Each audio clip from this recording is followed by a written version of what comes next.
Hi children, welcome to my English class. Today I will teach you poem 5, A Father to His Son by Carl August Sandburg. Let us perceive about the poet. Poetry is the opening and closing of a door, leaving those who look through to guess about what was seen during a moment. Sandburg was born in Galesburg, Illinois to parents of Swedish ancestry.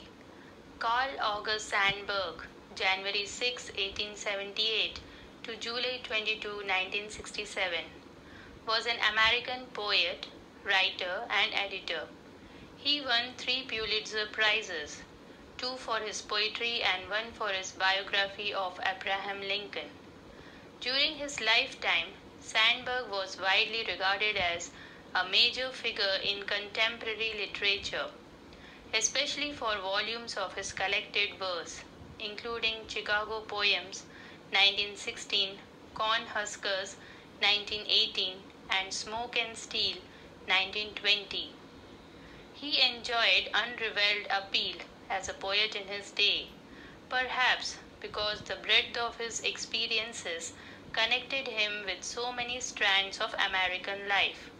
And at his death in 1967, President Lyndon B. Johnson observed that Carl Sandburg was more than the voice of America, more than the poet of its strength and genius.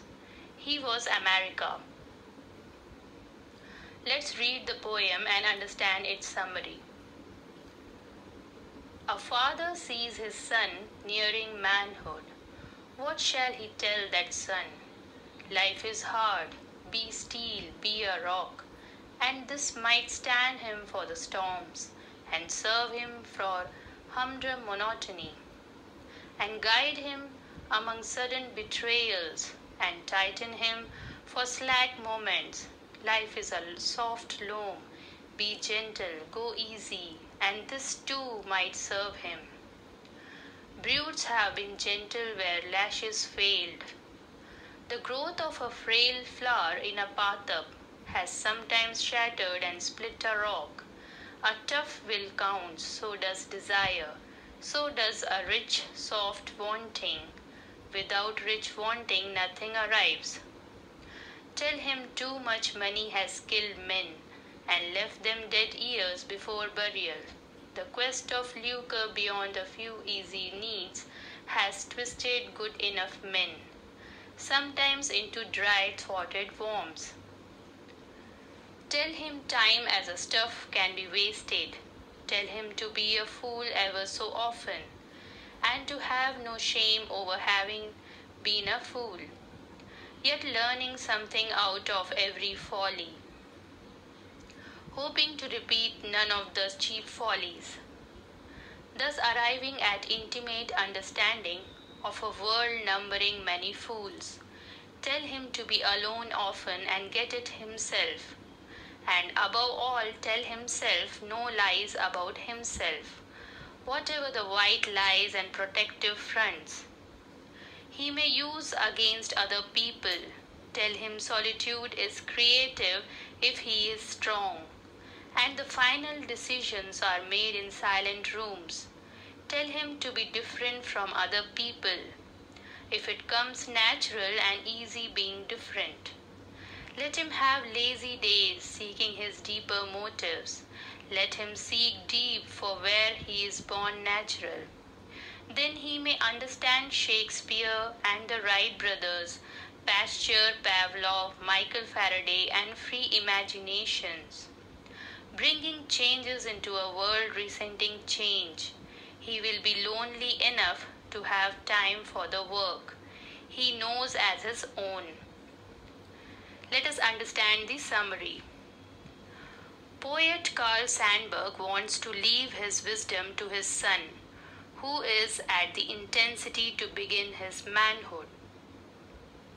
He wants his son to be like steel and rock to confront the harsh challenges and betrayals, but he should use his judgment, go easy, because life can be like soft clay too. He explains lucidly How a tender flowering plant with a tough will can split a rock. He makes his son understand how gentleness has reformed criminals when lashes failed. One can't achieve much with a deep desire to achieve success. He advises his son to be cautious with money, for greed of easy money has heralded the downfall of good men. One can't acquire wisdom or knowledge overnight. One has to look within and analyze one's shortcomings. One must not be defensive but accept one's own drawbacks.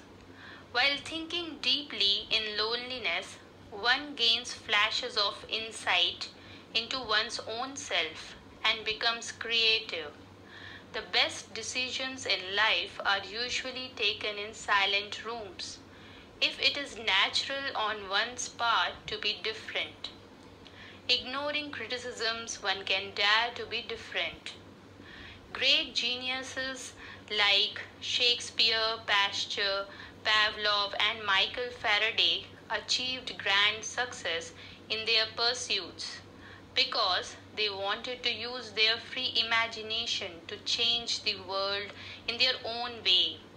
The world is self-satisfied with the existing order of things and may resent changes.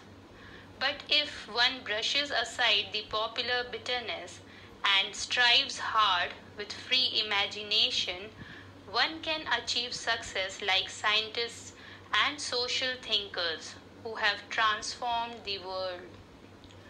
So, children, the moral we gained is the greatest legacy a father can possibly leave his son or daughter is not wealth, but wisdom and positive attitude to meet challenges in life. Thank you.